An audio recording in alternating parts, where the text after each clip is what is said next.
First of all, apologies for the hideous background, it's just a blanket I had handy. Hope it doesn't distract you. Here's a fluffy blanket I'm making at the moment. Fluffy yarn is a lot harder to use with crochet than with knitting, because it's very difficult to see where to put your hook. With knitting you can see where the stitches are, but not so easy with crochet. I'm just going to do 3 chain to turn because I'm using trebles, or if you're American, that's a double crochet. So I'm just going to turn it around. It's taken me a minute because it's quite a big blanket. There we go. Yeah, where do you put your hook? If you fiddle around and poke around, you can see where your stitch is. There's the stem. Let's take that out.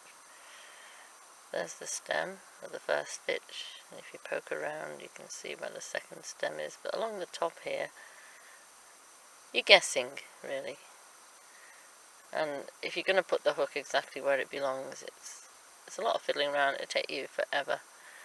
So I think the best way, in my experience, is to just work between the stitches.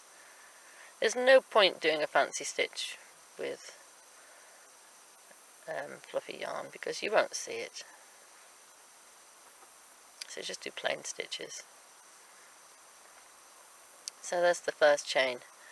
And it's also easier if you don't count the first chain as a stitch, your turning chain. Don't count it as a stitch. So it's quite easy just to stick your finger through, stick it through, stick it through. You can see where the gaps are, because otherwise you're guessing and you end up getting too many stitches, too few stitches. It's all a bit of a mess. So just work between, stick your finger through. You can find the gap there by sticking your finger through. Work your treble into there, or as I said, double crochet if you're American. And again, wrap it round. You've just done that one. And just go into every gap. You won't notice the difference. Stitches may be a tiny bit shorter.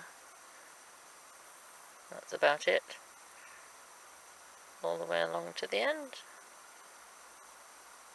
It'll make it so much quicker and easier. The fluff will hide it all. It'll look exactly the same as if you were working into the stitch.